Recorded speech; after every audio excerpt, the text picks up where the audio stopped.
Hello, everyone. I am going to welcome you to the meeting. We're just going to wait a moment or two for everyone else to be admitted from the lobby. We're delighted to have you here. All right, I see everybody streaming in. So I'm going to get us started with some introductions because we have a lot of material we'd like to cover with you here today. My name is Elisa Sklar with Sklar Consulting. I'm delighted to be here today with ResearchFDI and with Tractus to talk to you about navigating tariffs. I'm going to do a quick introduction of our panelists, and then I'm just going to talk about some details of the webinar before we kick things off. So I'm thrilled to be here today with Bruce Tackefman. He is the founder and CEO of ResearchFDI. Hello, Bruce. Hey, Lisa, good to be with you today. And we've also got Amber Hunter. She is the Executive Vice President, North America with ResearchFDI. Hello, Amber. Hello, Lisa. Happy to be here. And we've got Michael Leroux, who is the U.S. Operations Manager with Tractus. Hello, Michael. Hi, Lisa. Thank you for having me. So before we get started, I want to say a few things about how we're running the webinar here. So first thing I'll let you know is we are admitting everyone who's registered here, but this is the world that we live in these days. We don't have the note takers in here. So if you expected your note taker in here, if you didn't realize that it was also being admitted, just to give you a heads up that is something that we've done. We have a lot of material that we're going to cover with you today. We're going to talk about the unfolding tariff landscape. We're going to take a look at tariff agreements and trade between the United States and Canada, China, Japan, India. Then we're going to follow this with a discussion. We would love to hear your questions and comments, and you could put those into the Q&A at the top of your screen. We'll take a look at those, and I'll let you know when we get a little bit closer to remind you if you've got questions that you could put them in there. So to get us started here, let me just move ourselves over to the right screen. We're going to talk to you a little bit about the two companies that are hosting this here. Let's start with ResearchFDI, who is your host today. So Bruce, if you want to tell us a little bit about what you guys do. Sure, absolutely. So we're a multinational entity. So we're in Canada, US, Mexico, and Europe. And we partner with Tractus over in Asia to help our clients internationally in Asia and Tokyo, in China, and in South Korea, among other places. Some key services that we offer include investment attraction, strategy, lead generation, representation, and database development. Excellent, thank you. And Michael, tell us about Tractus.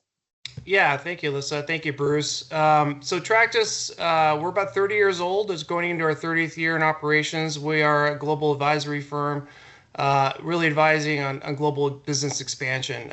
We've got, as you can see, 4 independent practice lines. We have heavy focus on economic development, both with FDI traction and trade promotion and technical advisory. Our strategy and execution is more focused on helping private companies with their location decisions around the globe, primarily focused in Asia. We do have a small corporate finance arm, which kind of bolts onto that for helping companies that are looking to do market entry by acquiring or purchasing a company to get in that way. And then we have our business incubator, which helps companies that want to establish kind of a low-cost, fast way to get into markets going underneath our umbrella. And we are, location-wise, we're headquartered in Bangkok, Thailand. We have offices throughout ASEAN. We're in Singapore, Indonesia. We still have an office in Myanmar, despite the ongoing political coup, revolution, civil war, I guess the best way to put it. And then the rest of East Asia, so we're in India, China, South Korea, Taiwan, and Japan. And I'm here in the US. Excellent. Okay, thank you. So this, between all of you, we really are able to talk globally about the ways in which this new unfolding tariff landscape is impacting many of the people on the call with us here today. So just as a kind of overview of tariffs, of retaliatory tariffs, I think that many of us have had, kind of rapid education in the new landscape on tariffs in the past number of months. Things are rapidly unfolding and changing. We were changing slides yesterday with things as they're moving super quickly. So I recognize that there is a lot of uncertainty because things are changing so quickly. So helping us understand these things is really useful. And maybe, the three of you here on the webinar with us, if you want to just kind of give us an overview in terms of what the economic development practitioners, investment promotion experts on the webinar with us today, talk to us about tariffs and how things have completely changed for them in terms of the work they do. Absolutely. So, our goal today, hi everyone, it's Amber. We're going to do just a quick tariff 101. We think it might be fun and maybe relevant to go back to the drawing board of what tariffs really are and, historically what they're meant to do. Then we're going to talk about, the situation as of the past few days. It's extremely fluid. We want to acknowledge that off the bat. Perhaps as I'm speaking, I'm going to be negated. So we will try to keep our eye on the press. So we're just going to go as of yesterday, but it's moving every moment. So we get that. And we're going to speak to some of the historic free trade agreements. And then we really want to focus on insights, as in economic developers, as practitioners, we still need to focus on investment attraction, foreign direct investment. And how do we do that when we're, facing this global event? And we want to speak to some of the strategic responses we can implement. So we walk away with this. It's not just a recap of everything that's been happening, but also, okay, how do we move forward? So we wanted to focus just really quickly on what is a tariff, taxes on imports and exports, traditionally more on imports. Why are they imposed? There's protective and there are revenue generating. Protective is to help, local industries from cheap foreign goods. You see that really specifically. Hi, Lorraine. Calling regarding we were looking at making a reservation for some people who are not muted. Just a reminder to all of you to make sure that you're muted. Thank you. No problem. Reservation. We have protective and revenue. So protective is really focused on helping, local industries from foreign competitors. You see that a lot in the agricultural industry, helping, say farmers. It's very big in Canada with our dairy exports.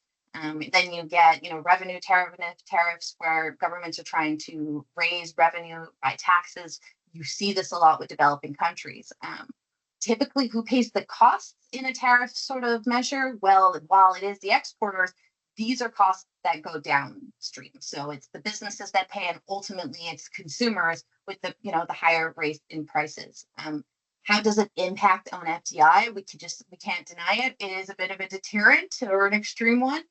It has instability. It raises costs. However, that does lead to FDA, so foreign trade agreements, and these can be very crucial negotiation pieces when we, as economic development practitioners, are doing our pitch, are showing our assets. The foreign trade agreements that we have in our regional market can really set us apart. Just for an example, the USMCA, bit of a hot topic. We're going to really delve further into it. But, as of late, since that came in, Mexico, for instance, has really benefited. They've seen a huge FDI increase in terms of auto manufacturing in their market because of this agreement, as well as their access to Canada and the US. So it can have a really great benefit. Retaliatory measures that can be used strategically. We'll definitely get into more of that, but this is approved by the World Trade Organization. They allow for retaliatory measures when they deem them unjust. That's kind of a whole can of worms in itself. We're sort of seeing, for instance, announced 2 days ago, Malaysia is going to avoid going the WTO route with the US and wants to do direct negotiations. So there's just different, ways of which that can be done. But as we've seen with the US-China tariff war, there can be multiple routes. And we're going to have a full slide just on that. So stay tuned for Mike. That could be the topic of the entire, webinar if we wanted to.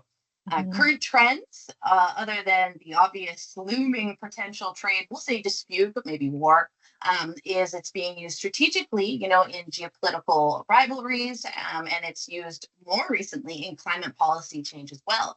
We're seeing it being implemented on carbon border adjustments, what they're calling industries that emit higher emissions. So in the steel manufacturing, for instance, they want to have a cleaner tariff, and that's being passed forth.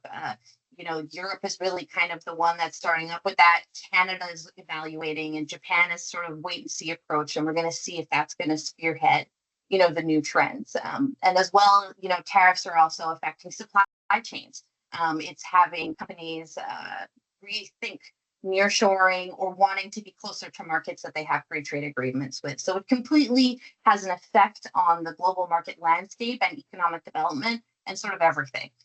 So this is why it is such a hot topic right now. And if we switch to the next slide and look at current events, again, footnote, this is a very fluid situation. So we'll talk about April 2nd, which, ultimately Liberation Day, as Trump coined it, was to come out and, the US administration perspective is that there are major deficits with the trade with specific countries, and they wanted to address that.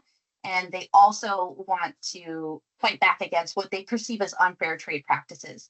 And another thing that's being argued, we do know that Trump is, a self-proclaimed deal man, and we think he wants to use these perhaps as a negotiation tactic to pressure trading partners. When he came up with these reciprocal tariffs, here's the list on April 2nd. I know a lot of economists have talked about the formula. There are amazing videos, but the heart of it is these are the numbers. You can pull them up. Ultimately, these tariffs were a 10% baseline across all imports, but then they had specific 60 countries that had higher reciprocal tariffs, and those were across the board, some going up to 60%. The objective again was to address these trade deficits, but what we've seen is the reaction was a lot of volatility. While the goal ultimately from the U.S. administration is to, address deficits and to really hone in on that messaging to bring American manufacturing jobs back to the U.S., the consequence has been the economic instability, the market volatility following that announcement. We hit record lows that we hadn't seen since 2008. And then we saw already the beginning of a looming trade war with reciprocal tariffs being announced and, new measures, new partnership strategies coming together. I do think that might have been what had led to yesterday on April 9th. I think it could potentially, and this is conjecture, I'll be fully honest, I think that partially, April 9th showed that maybe this is a negotiation tactic. He wanted to see who would react and how they would react, and now they're going to sit at the table and kind of go from there. Also, I think that the reaction to the markets maybe said, hey, let's maybe pause this. Let's reevaluate how we implement this so that we can have less of a shock to the market so that we avoid the recession, which was every article I'm sure you all saw and probably all called your financial advisors if you were me saying, what do I do? And mostly I was told to just wait and see. So that's kind of where we're at. Ultimately, that 90-day pause on the higher reciprocal tariffs did not include China. That was raised to 125%. We're going to do a whole slide to speak about that. I think we want to be honest and acknowledge that this trade tensions with China has predated the Trump administration. It is very long in history, and we're going to kind of get into what that is and where did this start and what do we foresee in the future, and that trend that we've been seeing for many years in relying less on China. So it's exciting times and very sort of, I don't know what the word is. Let's call it scary. I mean, I think we can admit, it's uncertainty, it's volatility. I think as we move to the next slide, I just want to say, as economic development practitioners, as investment attraction, foreign direct investment consultants, we always have to walk the tide of new administrations, new governments, global events. I liken this almost to COVID in that the industry changed on its face and practices since then have altered, and we've had to adapt. So that's what this really is going to be at the heart, is that we have to be nonpartisan. We have to figure out how to, have these conversations, address the elephants in the rooms. And we're going to go through, a little bit more of the history and how it's affecting key markets, but then really speak to how do we just maintain our foot on the pedal and ensure that we're still working on that pipeline while these global events of which we have no control are occurring. So I'll let Bruce get into the Canada, US, Mexico of it all. And thank you so much. Thanks, Amber. I'm going to move this over to Bruce, and then I know there's probably lots of questions that are coming up around that again. Just a reminder to put that in the Q&A, and we are going to launch into that discussion as we go forward. Bruce, talk to us about back to one thing Amber was saying. Don't check your 401k. Bad idea. Just don't. Just leave it for a few months, and I think you'll be okay. But moving on to USMCA and NAFTA. So before USMCA, or in Canada, CUSMA, or in Mexico, it's called TMEC. There was NAFTA. That was launched in 1994. That was signed by President Clinton and also Jean Chrétien in Canada and the Mexican president as well. It was launched in 1994 as the first free trade zone between Canada, U.S., and Mexico. So NAFTA increased trade and investment, but drew lots of criticism, especially in the U.S., over job losses, labor standards, and environmental protections. So when in Trump 1.0, when President Trump was elected, one of his main goals was to renegotiate NAFTA. He thought it was one of the worst trade deals ever. He thought, like, who could negotiate something so terrible? Must have been a loser or something. Like, he was very disappointed with NAFTA. So they replaced it with the USMCA to modernize trade rules and address gaps. So again, in Canada known as CUSMA and Mexico known as TMAC. So what changed with the USMCA versus NAFTA? So the premise of USMCA is tariff-free trade remains the foundation. New rules strengthen labor protection, so $16 an hour for automotive workers. That also applies to Mexico.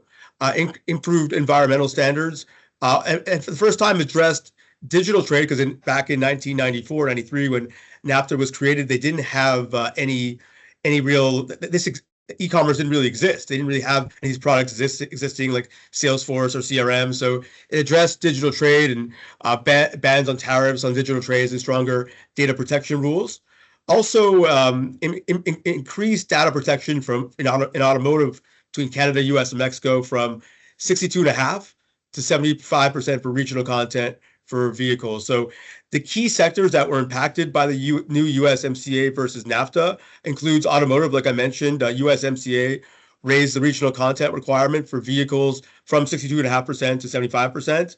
It also required 40 to 45% of car production to be done by workers earning at least $16 an hour. Agriculture, Canada finally opened up its market to dairy, poultry, and eggs to U.S. producers, something the U.S. has long pushed for. And I think you probably noticed in the news now they're pushing for a lot more access. So that's something that's going to come up again in the years ahead.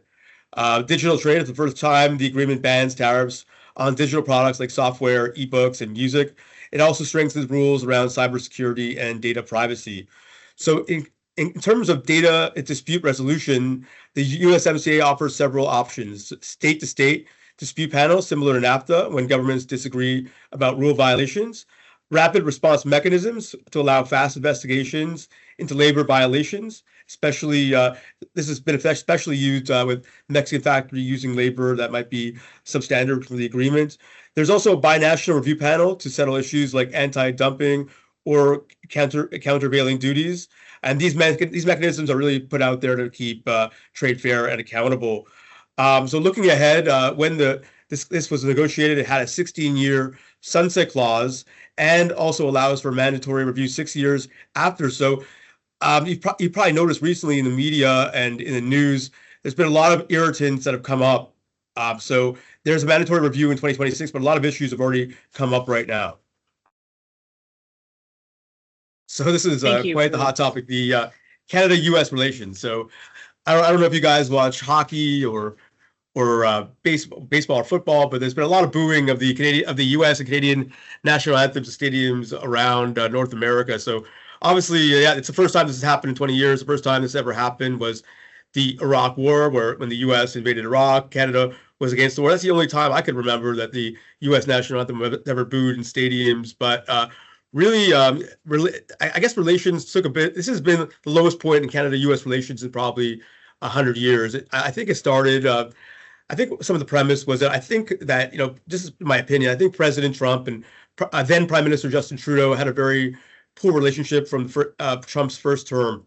I think that trickled in to his reelection. So there's irritants in that relationship. I think from President Trump's perspective, he thought he wasn't given the proper respect from Canada. So, however, I think those irritants came in. After his election in November, he threatened 25% tariffs on Canada and Mexico for their role, the perceived role in fentanyl distribution. Canada only makes up a very small percentage of fentanyl that comes into the U.S. Mexico the Mexican border accounts for about 97% of all fentanyl that enters the U.S. Canada, less than 1%. However, that was listed as an irritant, and Canada was subject to the same fentanyl tariffs that Mexico was. And so those Those tariffs were enacted in February of 2025. So obviously Canada pushed back and put some retaliatory tariffs on the U.S. On March 4th, Canada imposed 25% tariffs on $30 billion worth of U.S. imports, including steel, aluminum, and various consumer goods. U.S. did the same to Canada, tariff in Canada 25% on steel and aluminum. On March 12th, expanded tariffs to match the U.S. targets, and April 3rd announced 25% tariffs on non-CUSMA compliant products entering the U.S. That's still in effect today, and non-Canadian and non-Mexican components also tariffed at 25%. So there was also an update recently that Canada will not be subject to the 10% global tariff, just be subject to the regular 25% tariffs on the automotive, steel, and aluminum sectors right now. Excellent. Thank you. It's a lot of back and forth, lots to cover, Bruce. Appreciate the overview here. Helps us kind of have a snapshot of what has been going on there. What I'm going to suggest we do then is take a look at the other slides for the Asian countries, Michael, if you could walk us through that, and then we're going to open this up to conversation. So talk to us about U.S.-China trade relations. It's a big one. Yeah, certainly. Thank you, Alyssa. Great overview, Bruce. Appreciate that. Yeah, so going into the U.S.-China trade tensions that have been ongoing for several years, not to bore everybody, but just to give a recap, kind of, how we got here. Back in 2018, under Trump's first administration, this when issues really started to raise. Trump administration raised concerns over, the massive U.S. trade deficit, allegations of intellectual property theft, forced technology transfer policies that were impacting American firms in China. And then it all started, right? The U.S. Launched the first volley with tariffs on $360 billion worth of Chinese goods that included electronics, machinery, household items. China responded with about $110 billion worth of exports or tariffs on exports, including soybeans and agricultural products, autos, energies, commercial aircraft. And then it kind of went tit for tat, on and on. Escalation kind of stood there for a little while, but the main point in this, and I think everybody knows this, along with COVID, there were major realignments with the supply chain, and how the world was responding to this new kind of trade era that the two number one and number two economies were facing in the world. And what we saw in Asia was a lot of redirection and setting up supply chains to avoid a lot of the tariffs. So the beneficiaries of that, primarily in the ASEAN region, countries like Vietnam, Malaysia, Thailand, all became very big beneficiaries of relocation of companies looking to kind of not have the greatest impact on the tariffs. So we saw a huge rise in that region of the world with both imports and FDI. Back in 2021, there was a separate study that came out talking about the significant increase in FDI and export growth to the United States as a result of firms that were moving their operations outside of China. At the same time, China had been for a number of years been facing rising production costs, and that was another impetus for companies to kind of look outside of China at alternative solutions for their supply chain. So, there's a lot to unpack there. As Amber said at the beginning, we could probably talk about this whole scenario for an entire webinar, but I won't. We'll try to keep it brief. But net, the first real kind of agreement that came into place was the Phase 1 agreement that was settled in 2020. That left most of the tariffs in place, but it didn't have further escalation, I guess the best way to put it. So now we get to where we are here now today. Obviously, the news is rapidly changing. As Amber mentioned, I think today the U.S. announced 125% tariffs on China. China responded with 84% tariffs on U.S. goods. The significant part, I think, is China's stance that they are not going to back down, that they're willing to fight this until the end. We can talk a little bit more about this in the Q&A, but the other outlying factor to consider outside of trade is the financial situation. And I think this has been brought up in the press many times that, China is the United States' second largest debt holder. They own about $760 billion in U.S. treasuries. So that could be used as a weapon financially. If China decides not to continue to buy U.S. Treasuries or sell them, that could be a major, have major implications on a number of different fronts. However, at the same time, because of the size of the holdings, if they start selling it, then that's going to lower their U.S. asset value. So it's a very complex situation, but it's worth mentioning because that, if this continues to escalate and the U.S.-China relations kind of continue on this path of contention, I guess the best way to put it, there could be a lot of unintended consequences that arise from it. And and probably the last thing to mention is just, are we headed towards the true decoupling between the United States and China as far as an economic landscape that we're dealing with? And obviously that has huge implications too, because if that's really the case, especially for the United States, we're trying to kind of resurrect manufacturing and reestablish supply chains within the United States where China and the rest of the world has gotten involved is going to be a pretty huge task, and it's going to take a lot of years. And I think that's contributing to a lot of the uncertainty for companies making decisions. We're seeing it in our private practice that, as Amber mentioned at the beginning, and we've mentioned it before, this is creating tons of quote unquote scary, as you mentioned, scenarios and uncertainty. And I think, as we all know, companies don't like uncertainty. It's not good for business. It's very difficult to make plans and forward forecasts when you just don't know what it's going to look like. So that's why we're talking about all this stuff today. I'll keep moving on. Sorry if I'm taking a bit too long. Just going into India. I'm sorry. We've got Japan. Japan next. Yep. Excuse me. So India will come next. So with Japan, the United States entered a trade agreement that was signed back in 2019 and went into effect in 2020 to enhance bilateral trade with Japan. The primary beneficiary of this was agricultural products. There was immediate tariff elimination on about $1.3 billion worth of U.S. ag goods, including almonds, blueberries, walnuts. The tariff reductions also were about $2.9 billion for U.S. beef and pork. Tariffs on fresh and chilled and frozen beef reduced from about 38.5% to 9% over 15 years. So it was a staggered de-escalation on the tariffs. And then also kind of following that was a staged tariff elimination on approximately $3 billion worth of agricultural products, which included wine, cheese and whey, and frozen poultry. In response, the United States also committed to eliminating tariffs on about 42 tariff lines for the Japanese companies. That included certain machine tools, steam turbines, music instruments, and the like. And I think probably the biggest thing to note, and Bruce and Amber touched on this too, was the digital trade agreement. So the United States and Japan entered into a digital trade agreement which prohibited imposition of custom duties on digital products such as ebooks, software, and videos. So that ensured kind of the free flow of data across borders, and prohibited localization requirements, allowing businesses to choose where they wanted to store their data. So that's been a pretty big agreement made between the two countries. And I would say in general, the response to the retaliatory tariffs that Trump announced, it doesn't look like the Japanese right now really want to get into any kind of escalation on this. So it seems that from the outlook right now is that Japan's willing to negotiate with the United States.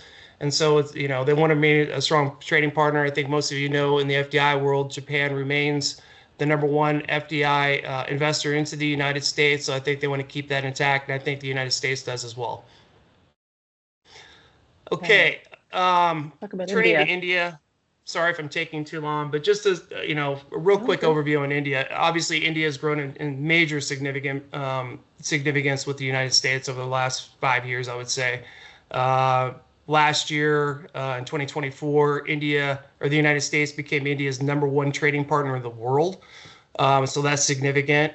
We continue to kind of see the growth of their economies, with the growth of India, the economy, and the ties between the United States driving that growth and that mutual kind of a shared I guess, projections towards increasing that level of growth and the importance of the relationship between India and the United States vis-a-vis China's tensions. Just so everybody's kind of aware of it, there is no formal trade agreement between India and the United States as of yet.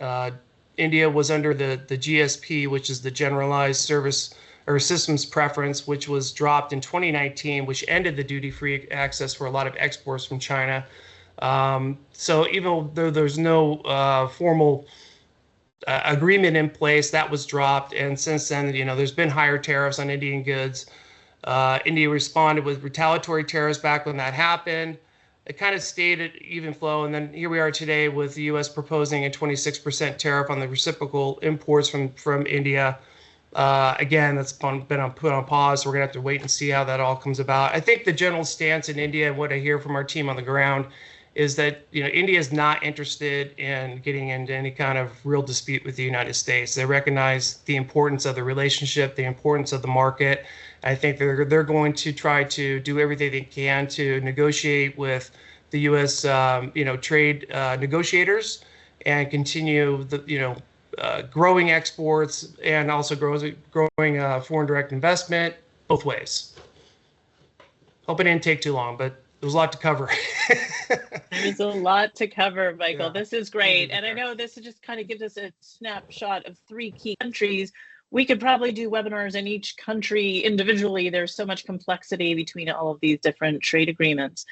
So I guess the question that I'd like to turn over to you guys, and I know, Amber, you want to talk about strategic responses, is talk to us about short, medium, long-term. Tariffs are probably safe to say here to stay.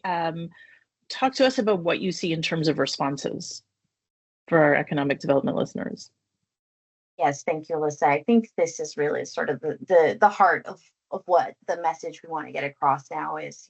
We've discussed everything that's going on. It's a fluid situation, and it changes day by day. But the response that we have now, and for the short-term future, that's really something we can hone in. This quote that I put here, I've heard this. Everybody's saying this. Every economic outlook meeting that I go to, every webinar, it says in the midst, of every crisis is opportunity. And I think, I'm going to have Mike and Bruce speak to this, but I think, in terms of being an economic development practitioner, in terms of being a consultant, you really want to sort of be, I think this is being said a lot, put the adult in the room when we're talking to these investors that are, understandably skittish and nervous right now. And we want to still focus on promoting foreign direct investment and investment attraction. And there's a couple key ways that we think we can do that we've listed here, and that we think that economic developers can use this opportunity to really kind of go that extra step.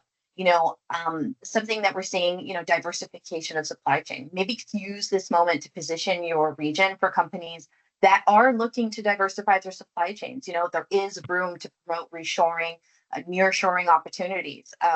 Use this opportunity to conduct market assessments. Let's go in and look at our backyard, review the supply chains that exist, analyze the markets that are going to be impacted in your own backyard, the ones that you're prioritizing, should that shift, and perhaps explore new markets, based on Mike's feedback about countries that we're seeing. What are their reactions? What are their expected reactions? Maybe use, what we're seeing now to sort of realign your strategy. Ultimately, to Alyssa's point, focus on long-term growth. We can't control what's happening in the short term. So reframe your narrative to look at the long-term value of investments in your yard, and emphasize the local industry clusters that you have and the innovation ecosystems, because those can continue to exist and them best, and you really can focus on your specialties. I think one of our biggest takeaways is to continue to collaborate with your global networks. We are relationship builders at the heart of everything that we do. So, engage with international chambers of commerce, trade associations, and tailor your pitches to, industries most affected. I think transparency is going to be key here. We can't avoid the elephant in the room. We have to discuss it head on. We have to come up with different market advantages that are transparent about risks, but also offering strategies to sort of, hedge against any uncertainties, ultimately, maintain those relationships and, with existing people and work on what I'd love to get insight from Mike and Bruce, from on the ground, what you're hearing. It's been a tumultuous kind of, let's say, month, if you will, a little bit longer how are some of your advisory consultants or your FDI consultants on the floor talking to these investors that are still dealing with a large flow of projects and inquiries? How is that looking, and what are some insights that you've seen about kind of tackling the moment? And maybe we'll start with you, Mike.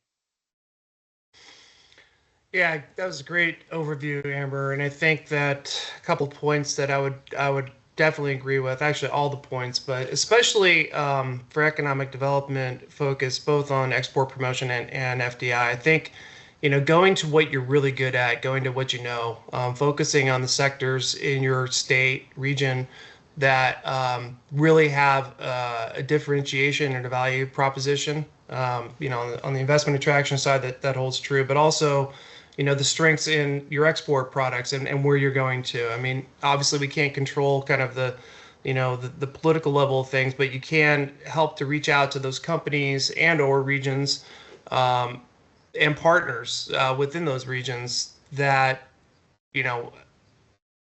increasing the communication, I think, is best, and understanding what their fears are and what they're trying to navigate through.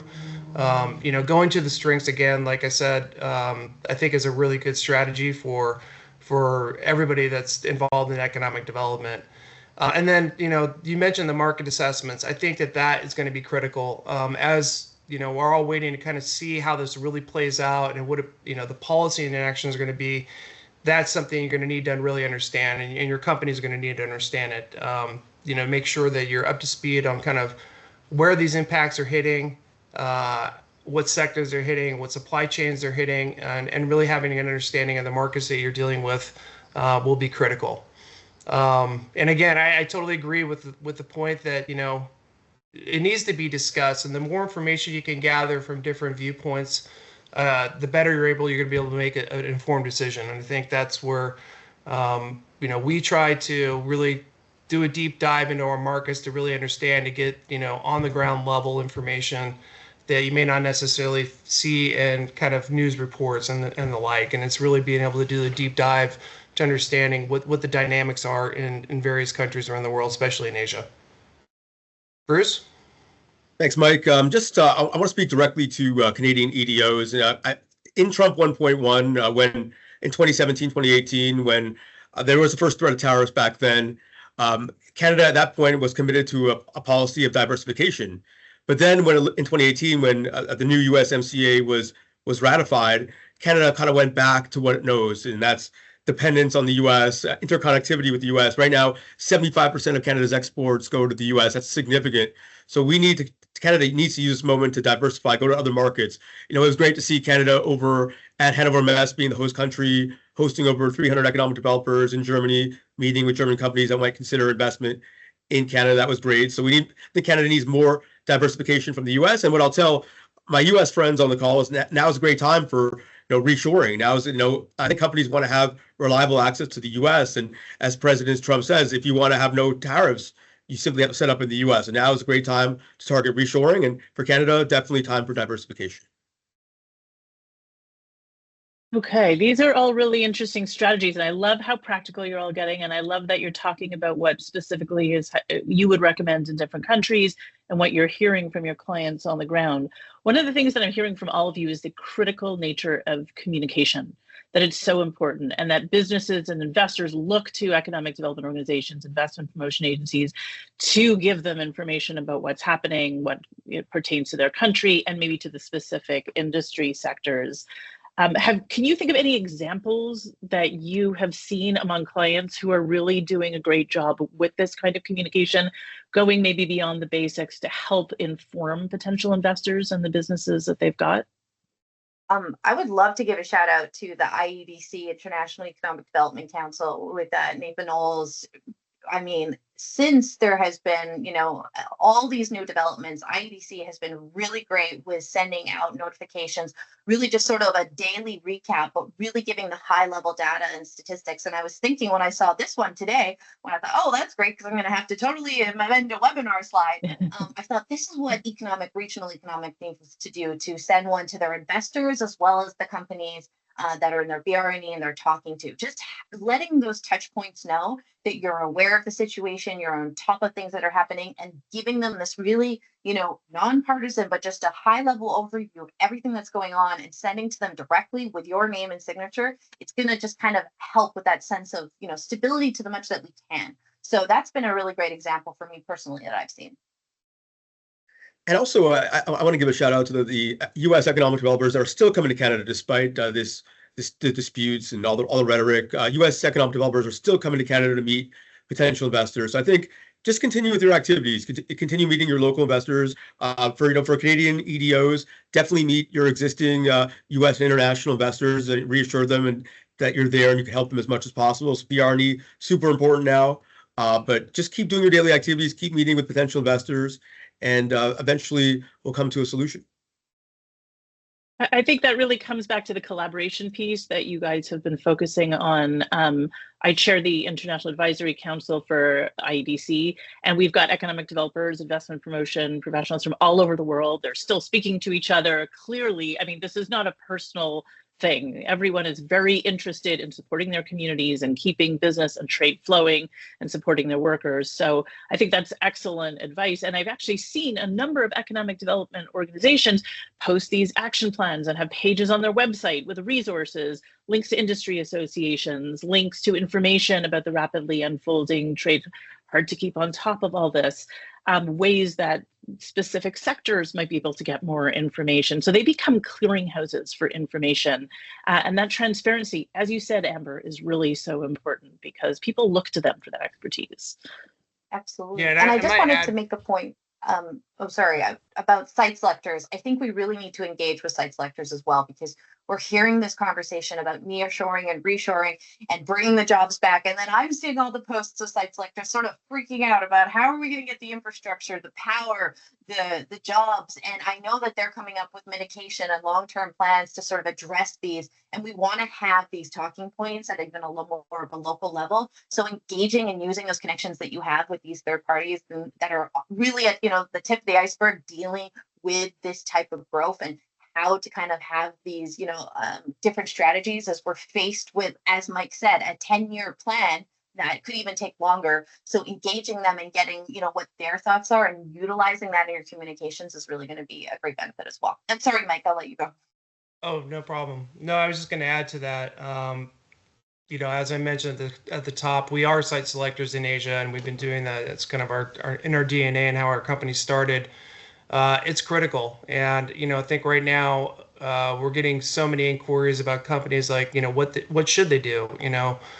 Obviously there's been a lot of companies that have kind of realigned with the new rechanneling of supply chains in Asia, and now is that shifting? So it's really trying to arm yourself with the best information available, and a lot of times site selectors can provide that for sure. I think that's a great point. And then on the U.S. economic development front, I can tell you that they're doing the same thing, arming themselves with information. I was just in Washington, D.C. last week with CIDO, which is a state international development organization. A lot of U.S. Economic development, trade promotion executives were there gathering information. We were all kind of in this, in DC when the announcement came out, and just trying to figure out, who are the best kind of people to lean on to gather, accurate information, to be able to digest, what's occurred, what's happening. Obviously, I mentioned at the outset, this is a very fluid situation, so information is changing on an hourly basis. And I think it's just a matter of staying up, talking to people, listening to what they're saying, what they're hearing from their companies. And at the end of the day, that's where you really need to be talking to, are the people on the ground that are trying to grow their companies, expand their companies, whether it be through export promotion or investment attraction, as Bruce said, looking for possibilities to set up operations or nearshoring or reshoring into the United States is definitely a consideration. And you need to be well armed, I think, with all kinds of solutions, and be able to provide sound advice to them, but also talk amongst each other to find out what companies are doing, what sectors are being most impacted, and really diving into kind of how you're going to problem solve. I mean, at the end of the day, that's really what it's about. Yeah, no, I think that's excellent advice. And I think that in an era of great uncertainty, that information is currency, right? Like this is how you're going to help people come up with the solutions to figure out what their next steps actually are. Just a reminder to everybody listening, we'd love to take questions from you as well. The Q&A is at the top of your screen. You can put any questions that you might have in there, and we're happy to take a look at that. Amber, you talked about this quote that I agree. You quote. I've also seen the quote from Rahm Emanuel. Never let a serious crisis go to waste. What are the opportunities? Where do you guys think there may be opportunities if we're looking at the businesses, sectors, and industries that are represented by the many people on the call here with us? Well, if we're talking about industry specific, I think this is where we have to talk about getting a market assessment. If you're looking at your region, and to Mike's point of knowing, know what you know best, we're seeing the tariffs are affecting, agriculture and tech the most, and we're seeing a decentralization of Beijing. And what is that going to mean for, sort of the powerhouse for these commodities and products and manufacturing? And while I'd love to give you just a broad answer of, hey, here's the sector that's going to have the best opportunity, I think the best opportunity is going to be specific to your region. And you're really going to have to look inwards to kind of make that evaluation and then utilize what's happening in the market and these different countries that are maybe being affected. And then where can you find opportunity there? So rather than a broad answer, for me personally, it's let's have each region sit down, let's look at the table. Let's see what your top 2-3 industries have been. Let's see what's going to be happening in your supply chain. Let's see do you have sites to begin with? We really got to do a sort of an audit, if you will, on your region and community. And then we'll go from there, because, I talked to some communities and they have all the power and no buildings, and then they have no power. So it's always going to blend. But I think that this is really the moment to look inwards and sort of realign it. I would just sort of say, if your industry analysis was done before 2020, I think this is the time we're going to have to sit down and reevaluate. So that would be my main takeaway, is that the key opportunity right now is to go to your boards and say, hey, if there's ever a moment to sit down and look at this as a strategic, response, get this business intelligence and this data, it has to be right now, because all these elements that are at play are really calling home that we got to look in our backyard to then mitigate what's happening, in the world, and then figure out how we fit in and where we can draw those opportunities. That's really key, Amber, that you need to have the data to really understand, both for the sectors, to understand for your community, what your workforce looks like, what your investment readiness is for these different sectors, what are emerging sectors, and how are they going to be affected. Michael, Bruce, any thoughts about that? I think back to opportunities in a crisis right now.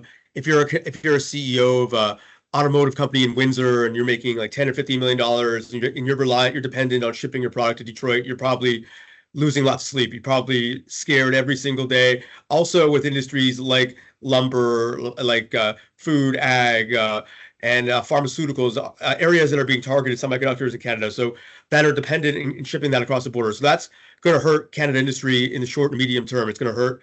We're going to have hundreds of thousands of people losing their job, but we've already seen job loss in Stellantis. So it's been a rough go for Canadian industry. However, in the medium to long term, I could see a new way where Canada could compete on the global stage. Lower cost manufacturing. Canada will still have its free trade agreements, especially with Europe. So it'll be a lower cost North American manufacturing option, and that could ship their products over to Europe. And you could find yourself to manufacture in Canada with a dollar being low as well. So right now, $1 American is worth 1.4 Canadian. So it's a tremendous opportunity, but we're going to feel a lot of pain in the short term. I would just add one comment on that. I know you got a question coming in, but the other component is, if you're focusing on certain regions of the world, I would say don't stop going there, because that's going to give you the best understanding of what's actually happening. If you need to delay it, or you want to try to reassess, as Amber was saying, kind of take that internal inventory, I think that's good. But to not go to the markets that you're targeting for investment attraction, especially, I think could be a mistake. And to give an example, we're working with actually 3 cities in the Ontario region that are focused on the zero emission vehicles. They're doing their second trade mission to Japan to go talk to the companies there about potentially investing in the Ontario region. And I think that they went forward with that. And I think it's a really great strategy, because the best way to really understand what's happening in the markets is to talk to people who are in them. So while you don't want to necessarily just kind of go out for the sake of going out, coming up with a game plan as to where you want to go, why you want to be there, who you want to meet with, is another strategy you might want to consider. And I think it's really important to everything that you guys are saying, and for the economic developers who are listening here and thinking, where do I even start to do this kind of assessment or to gather this data or make this information, that these are really things that your ResearchFDI, that Tractus, you work with economic developers all over the world to help them do this kind of analysis and assessment, because the stakes are really high right now, and having the correct information and that kind of data-driven strategy is going to be more important than ever, I would imagine. So that's something that we really want to look at. Any thoughts about how perhaps workforce shifts may be impacted by this? So we are seeing the kind of signs of maybe STEM talent perhaps leaving the US as there's all these funding cuts and things that are happening there. I know for Canada, there's been stories about physicians and doctors. I know we benefited from Trump 1.0, as you call it, Bruce, from an influx of talent from all over the world. These things drive economy, they drive innovation. If we're looking at supporting our sectors, maybe that is something that we need to be looking at as well. Not in an opportunistic way, but if this is something that's going to be happening, these are chances to refine a workforce strategy. I don't know if that's something that you're seeing or something that is part of the trade balance here. I mean, we can't deny that there's going to be job losses in the heavily tariff hit sectors. I think we're seeing that as a trend. Perhaps, the media is sort of sensationalizing some of these key thinkers that are just trying to get away. But perhaps we're also going to see a jump in job creation, as it pertains to domestic manufacturing. And, that could ultimately lead to thinking about having more skill set based sort of trade programming or colleges or apprenticeship programs. So you're going to have to kind of follow the trends within your market and sort of address that based on the type of talent you're going to need and see how that's going to shift. Ultimately, I think this has been a problem from way before the tariff dispute, but, finding the necessary amount of people for the jobs for these types of mega projects that are coming into a lot of regions is a big issue. When we do regional strategic planning and we talk to different regions and they're getting in a mega project, everybody's so happy, but then ultimately you talk to the business owners and they're pretty scared about poaching or losing talent. And I think that this is, a situation that surpasses even just North America. I could go on a whole tangent, but ultimately, I think if we're looking at the local level, the biggest recommendation would be to work with your programs that, focus on workforce development, workforce retention, most specifically, and, working with your local universities and colleges to really keep the graduates there where you can. And I think that transcends the tariff dispute personally. That's another wrinkle to the collaboration angle. I hear what you're saying. A last question about manufacturing. So much of this has been about bringing manufacturing back to the US. For a long time, companies had a China Plus strategy also to think about kind of mitigating effects and doing manufacturing in other countries around the world. Any thoughts about how, looking into our crystal balls, which are very foggy these days because things change so much all the time, what might this mean? What advice would you give to companies or to regions that are concerned about retaining, attracting manufacturing, or advising businesses that do their manufacturing overseas? I think, like I mentioned previously, it's probably, if you were considering investing in the U.S. and as a business owner, you're concerned about reliable access to your supply chain in the U.S. You're not sure you can ship your goods tariff-free into the U.S. Now might be the time where you might want to go ahead and execute on your plan. So I would say if you're a company from overseas, and you're considering it, and there's a business case, you have customers in the U.S., you have a need to be in the U.S. Now might be the time where you might want to invest in the U.S. It might be a good time for you to do it. Understandably, some of the things coming out of the U.S. you may not be attracted to, but at the same time, you need to be close to your customers. You need reliable access to the U.S. So now might be a time where you might want to go ahead. Michael, any thoughts about how that is impacting the countries that you talked to us about? 3 different countries, but what are you seeing? Yeah, I mean, I think it's a very loaded question because there's a lot of factors that go into the evaluation of making those decisions. And I think that really having a sound methodology for going through, especially looking at, the risk mitigation factors, what components can go into that, and kind of planning for your, making your plan set on critical criteria that are going to drive your decision making, and having kind of a process to go through that, which will allow you to really assess, the viability of an opportunity, if it's manufacturing, and where and how might it be affected and what's going on. So I think that yes, definitely it's a consideration, and yes, to Bruce's point about you might want to be considering it, but I think for C-suite level decision makers, they've got to have a methodology of going through a very, very well thought out kind of process of evaluation before making any decisions. Because if you make the wrong decision at this point in time, it could cost you a lot. And I think that's where having people that have done this, and this is kind of their their practitioners in doing it, can really help. Okay, thank you.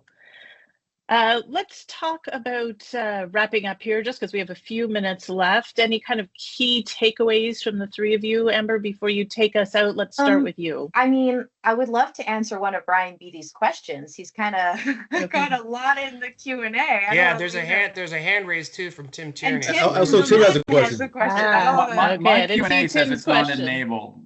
My Q&A says it's not enabled, so I couldn't type in. Okay. Sorry, I missed that, Tim. Ask away. Okay, let's hear your question.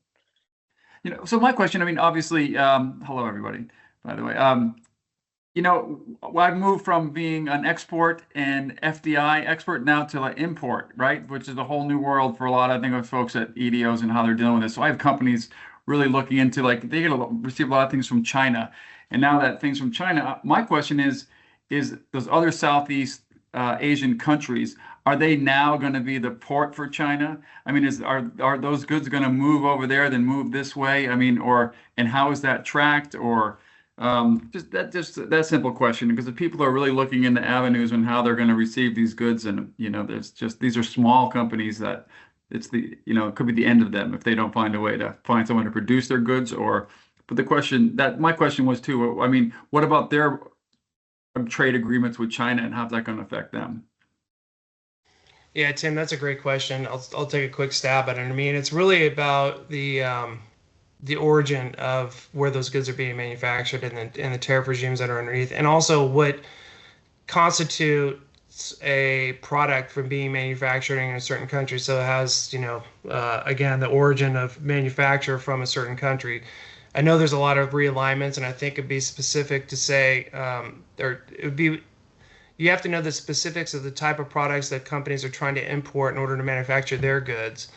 And I think, in this changing landscape, really digging in and talking to, U.S. trade officials about where that classification sits, if there can be a change, and then, what sources are available to you, right, or to that company, and in what countries. So I think the short answer is yes. I think there are going to be opportunities for new companies that are trying to fill that void, if you so to speak, or get around that export tariff level that's coming in by going to different countries, which has already occurred. We've seen a lot of migration to Malaysia for electronics, Thailand for automotive, Vietnam for all kinds of things, from phones to parts for making laundry machines and those types of things. So I think that I don't have a firm answer for you, but I think yes, there are opportunities to find companies that can supply those in lieu of the changing environment. But it's just a matter of drilling down and finding out exactly what it is that they need, and then taking a look at where those source countries or source companies are located in which markets. Hopefully, does that answer the question somewhat? No, that does. And I mean, I didn't know if they're going to be affected by this trade war as well with China, or how that's going to affect them. But that, I think, who knows? That's the right. Yeah, like you said, it's an ever-changing landscape. So it's an ever-changing landscape, and I think that understanding what kind of products of origin and what constitutes actually, them getting that label of being exported from a certain country is something that you need to understand. Yeah, thanks, Mike. Given the importance of tariffs in the current investment attraction FDI landscape, we actually created a Module 9 in our ResearchFDI Academy that focuses just on tariffs. So any of our students in ResearchFDI Academy getting their FDIP certification will have access to this module. We thought it'd be very important to get this out quickly, so anyone could log in and have access to that right away.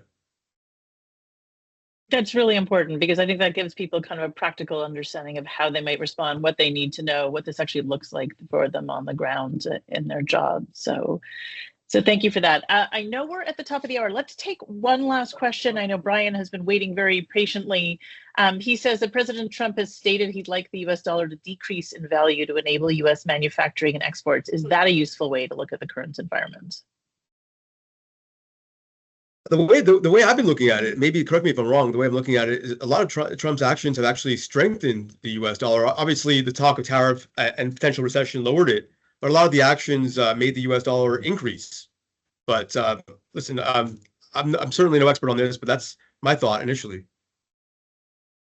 I think it's a complicated question, because it can encourage domestic production. It can make U.S. exports cheaper, but then we're bringing in the World Trade Organization, and there can be claims of, currency manipulation, and that happens a whole bag of worms. So right now I have it on a pin of something he's saying, but I'm not quite sure if it's, a real thing yet.